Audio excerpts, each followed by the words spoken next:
my chicklets, thank you for stopping by. Today we will be reading Baby's Breath, Day 8 in our May Flowers series. As always, information will be in the description.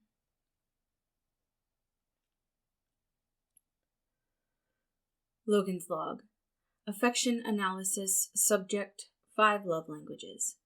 It is no secret I struggle to make my affection for the other side's known. I am not good with emotions, neither mine nor others.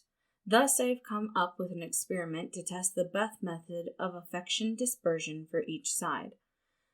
Though there are many flaws with the theory of the 5 love languages, I believe that this would be the best place to start. The first test subject will be... Logan had to stop his recording as he realized he had not chosen who would be his first test subject. One option was Patton, though he would probably unintentionally skew the results, as he liked many different forms of affection. Not to mention, Logan had spent so much time with Patton that it was possible his own biases would tamper with his evidence. Patton wasn't a good first choice. He could try Virgil, but a sudden change in behavior could often make Virgil nervous, and Logan would like to solidify his process before attempting to figure out Virgil's affection needs. Remus? No. Remus was a force of chaos, and Logan had his own theories that Remus both didn't care about how he was receiving affection and also would have a different preferred method each day. Then the best option, to not add the variable of familiarity, was Janice. Logan swallowed hard. He was not Janice's biggest fan. Though he understood why Deceit did many of the things he had done in the past, Logan still felt slighted. He still had dreams of being taken out of conversations, nightmares of his words being taken from him. There was a part of him that felt he shouldn't give his affection to someone who had cared so little for his feelings.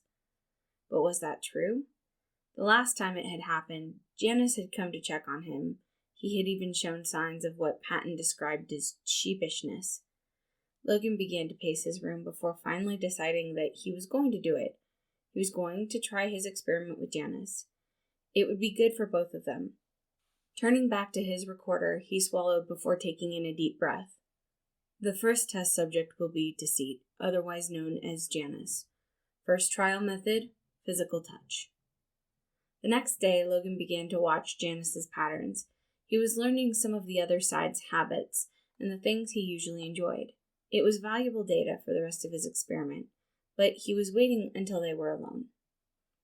What is it? You've been staring at me all day, and though I am flattered, it is getting tiring. Apologies. I was just hoping to ask you for a hug. Consent was important, even if Logan was technically running this experiment without consent, but he would ask during the process at least. What? A hug. It is a close embrace with arms, especially as a sign of affection. I am aware of what a hug is, Logan, but why are you asking me for one? Were the other sides too busy? Janice's shoulders were raised, his lips tight, and Logan imagined his teeth were probably clenched. He might not be good at recognizing emotions, but he could see when somebody's defenses were raised. You can tell when I am lying, correct? Janice nodded, but his posture didn't seem to change. I am specifically seeking a hug from you today. I have no nefarious intentions for said sign of affection, and I will respect any boundaries you put in place. One of those was a half-truth. You're omitting something, but you don't think it's vital. His eyes narrowed as he spoke, and Logan nodded in agreement. Would you feel more comfortable if I promised to explain myself at a later date? Janice's eyes remained squinted for a bit as he peered up at Logan. Eventually he nodded his head. Very well, you may hug me. Logan nodded, stepping forward to give an awkward hug.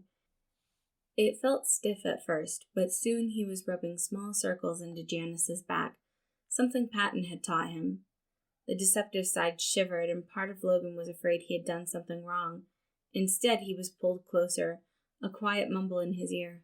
Don't stop. So, for a long time, he didn't. The two of them just stood there holding each other until Logan finally pulled away. Though I doubt you will, if you are ever in need of physical affection, you can come to me. Janice stepped back, straightening his hat and gloves. For a brief moment his face had softened, relaxed in a way that made Logan's heart hurt. It didn't last. Janice had once again hardened his face with a curt nod. I will keep that in mind. At least repeating this particular part of the experiment wouldn't be difficult. Janice seemed to need the physical touch more than Logan expected. Next was words of affirmation, something Logan was quite fond of, but he wasn't sure that words would mean quite as much to Deceit. Still, an experiment was incomplete without testing all of the data, so Logan waited until it was time for afternoon tea. I see you are making tea. May I have a cup as well? Certainly. Janice's shoulders relaxed. This wasn't the first time they had had tea together. In fact, often tea times would fall around Logan's self-assigned breaks. He wondered if this was Janice's way of trying to spend time with the logical side. No, he was probably overthinking this. He needed to focus on the experiment anyway. Thank you for the tea. You have exquisite taste. Almost immediately, Logan could tell that his hypothesis was correct. Rather than the softness of yesterday's experiment, Janice just looked at him with his eyebrow raised, a look of resigned confusion on his face.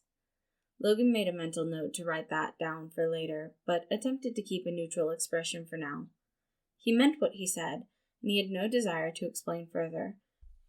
But he could see that this experiment would need to be a long-term one, as the change in his behavior was skewing the results. Still, it was good information. Logan chose to use their tea to also test quality time. He just sat in silence with Janice, the two of them enjoying their tea quietly. Janice did seem to relax a little as time went on, even making a full pot of tea to extend their time together. Logan was enjoying this. His own worries over Janice's motives began to melt over the past few days, even if it took him longer to figure out the different sides' preferred methods of affection. This was already a success of an experiment in the aspect that it had a positive effect. The next day was gifts, and Logan showed up at Janice's door with a book on psychology. He knocked confidently on the door and waited for the other side to open up. When the black and yellow door was opened, he presented the book. Good morning. I'm sorry to disturb you so early, but I thought you might enjoy having this. You're giving me one of your books? Yes, you also seem to have an interest in psychology, thus I thought you would enjoy it. Janice took the book hesitantly before looking up at Logan. Why? Why what? Why are you doing this?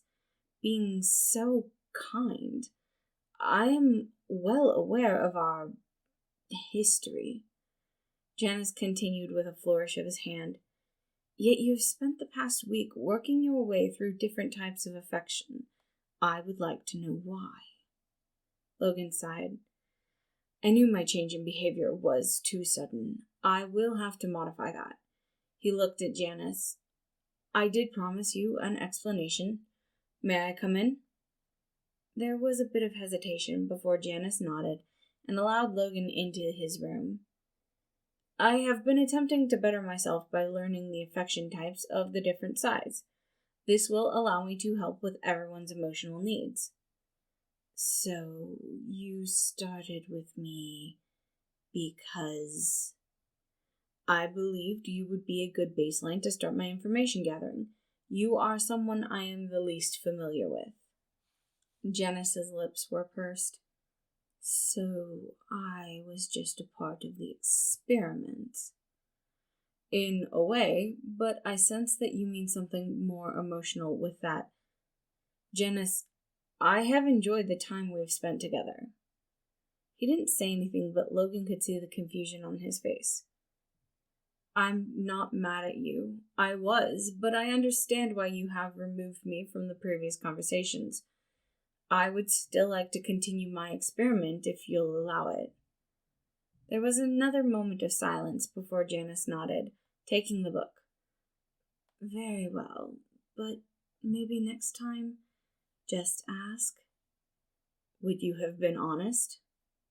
Most likely not, but it's important to ask anyway. Very well. Would you like a hug? You are going to use that against me, aren't you? Never. Logan opened his arms, and Janice fell right into them.